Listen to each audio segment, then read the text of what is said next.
Sorry. Hi guys, it's Mena, and today in this video I'm going to read you guys Dumbo, and I'm sorry if the lighting's kind of bad. It's like 6:20, it's almost 6:30, but it's really dark outside, but yeah, the lighting probably looks a little bit weird because of nighttime. Anyway, I'm going to read you guys a different version of Dumbo, and I do have a video of me reading Dumbo, and I'll link those two videos in the description box down below, and I'll also link my review of Dumbo down below if you want to see that, and I'm going to get started. Oh, this is getting a little bit worn out.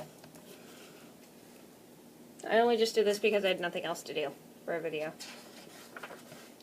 It was spring in the circus. Everyone was singing, everyone was happy. The happiest of all was Mrs. Jumbo, for in her stall in the circus train was a chubby, brand new baby elephant. Though the other animals called the baby Dumbo, his mother loved him dearly, even though his ears were big.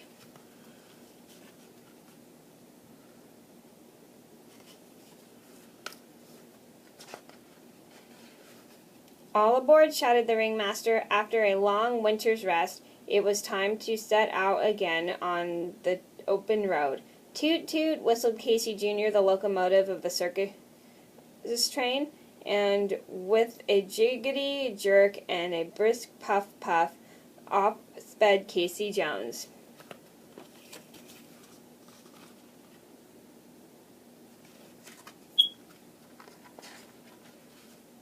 It was dark when Casey Jones whistled and puffed into the station. Rain poured down hard, but the circus began to unload. The workmen jumped down from the freight cars. They lighted torches and stuck them in the ground. Men and animals came bustling out of the train into the windy, wet night. They all helped to get the circus tent up. Even Mrs. Jumbo's new baby helped.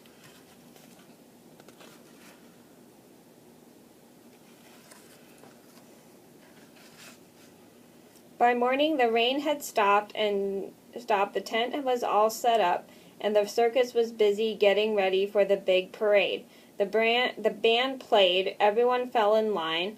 Then off pranced the gay procession down the main street. There were creamy white horses, licorice-colored seals. There were lady acrobats in pink silk tights, lions pacing in their gilded wagon cages, elephants marching with slow, even steps. The crowd on the sidewalk cheered. Then suddenly their eyes opened wide. They craned their necks. Look, look, they cried. Look at that silly animal with the draggy ears. He can't be an elephant. He must be a clown. They burst out in loud laughs. Sadly, Dumbo toddled behind his mother with his trunk clasped to her tail. He tried to hurry along faster so he wouldn't hear the laughter, but he stumbled.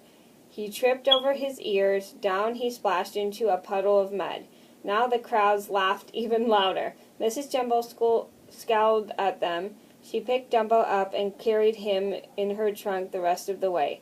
When the parade finally came back to the tent, Mrs. Jumbo put Dumbo in her wooden bathtub, and as she scrubbed, she whispered comforting words. A gang of noisy boys came pushing in, burst for the... Oh, this is cute. Afternoon show.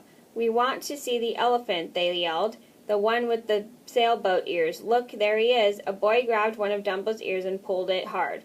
Then he made an ugly face and stuck out his tongue. Mrs. Jumbo couldn't stand it. She snatched the boy up with her trunk, dropped him across rope, and spanked him hard. Help, he cried. Help, help. What's going on here? Cried the ringmaster, and snapped his whip at Mrs. Jumbo. Tie her down, he yelled. Mrs. Jumbo reared on her hind legs, but soon she was behind bars in the prison wagon with a sign that said, "Danger! Mad elephant, keep out." The next day they made Dumbo into a clown. They painted his face with a foolish grin and dressed him in a baby dress. On his head they put a bonnet They used him in the most ridiculous act in the show, a make-believe fire. He had to jump from the top of a blazing cardboard house down into a fireman's net. The audience thought it a great joke, but Dumbo felt disgraced. "He's a disgrace to us," said the big animals agreed, and turned their backs on him. Hidden in a pile of hay was Timothy Mouse, the smallest animal with the circus. "They can't treat the little fellow that way," he muttered, "not while Timothy Mouse is around." "Hey there, little fella," he called to Dumbo. "Don't be afraid. I'm your friend. I want to help you." "Say," he went on, staring at Dumbo's ears, "those ears are as good as wings. I'll teach you to fly."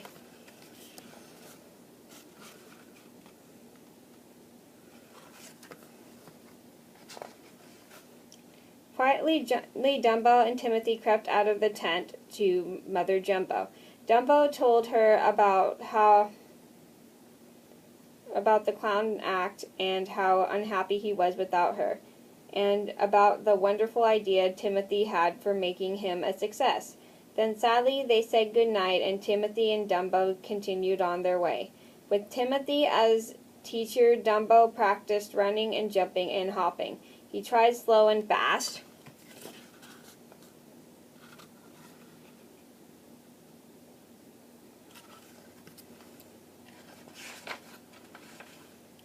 takeoffs and standing and running jumps. He stretched out his wings and flapped them 1, 2, 3, 4. Then he tried the whole thing together. But hard as he tried, Dumbo could not leave the ground.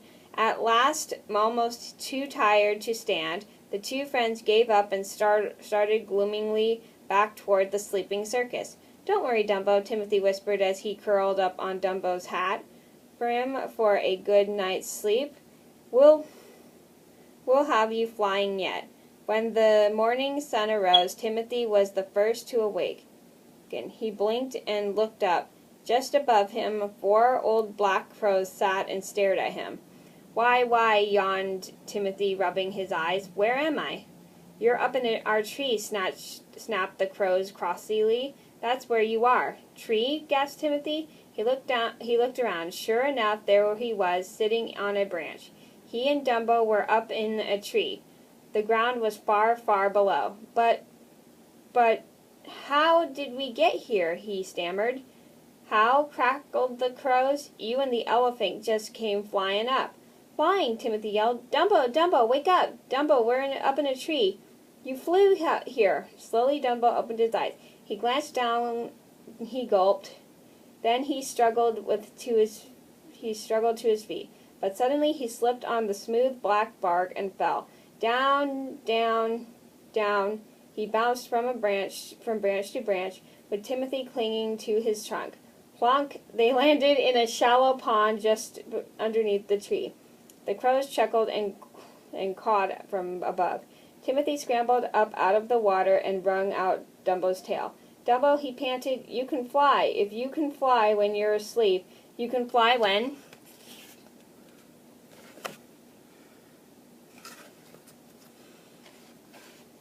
"You're awake. Your ears, Dumbo, they're your fortune."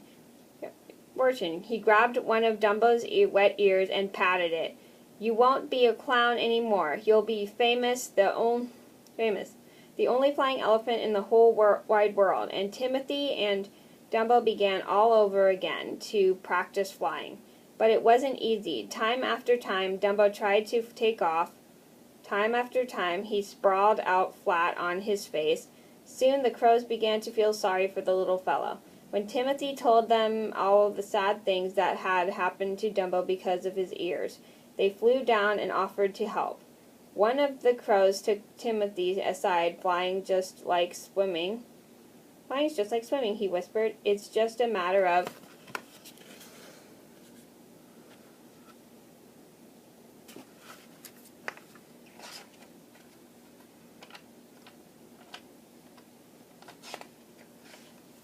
"believing that you can do it." He turned and snatched a long black feather from his tail. "Here, take this.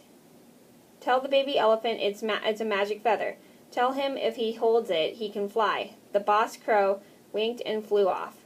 Timothy handed Dumbo the feather and scurried up his trunk to the brim of his cap. He held his breath. The trick worked like a charm. They were very instant that Dumbo wrapped the tip of his trunk around the feather. Blap, blap, blap went his ears. Up into the air he soared like a bird. Over the tallest treetops he sailed. He glided, he dipped, he dived. 3 times he circled over the heads of cheering crows. Then he headed back to the circus grounds. Wow, this has taken me such a long time to read for a short book. Timothy shouted, "We must keep your flying a secret, a surprise for your act in the afternoon's show." No one noticed Dumbo when he and Timothy came quietly back. It was already time for Dumbo to get into his costume. Inside the walls of a cardboard house, he had to wait all through the show until the fire crackled up around him. At last Timothy leaned down and handed him the feather. Crack, crack, crackled the fire. The clown's act was on. Flames shot up all around the cardboard house. Clang, clang, roared the clown fire engine, rushing toward the blaze. From the far end of the ring, a red-headed mother clown came running. "Save my baby," they screamed. "He's on the top floor."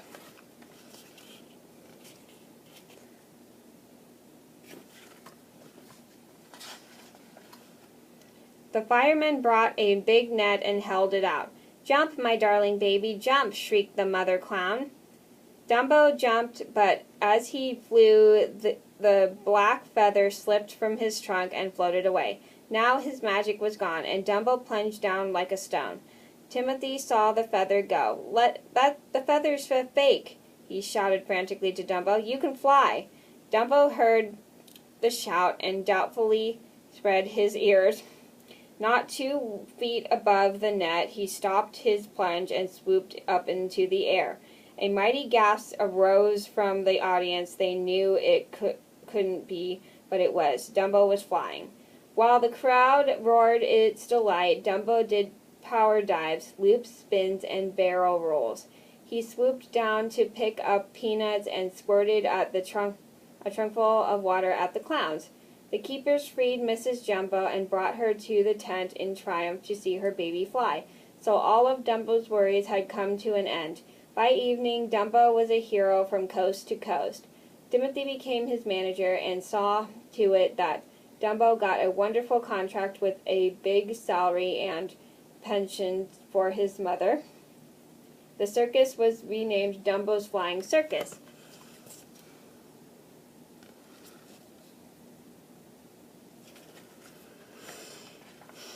And Dumbo traveled into a special streamlined car. But best of all, he forgave everyone who had been unkind to him, for his heart was as big as his ears. Okay, so that was me reading Dumbo. I'm sorry that was pretty long, but I never expected a very short book to take me a long time to read. Oh well, anyway, I hope you guys enjoyed the video. Thank you so much for watching, and I'll see you in another video soon. Bye!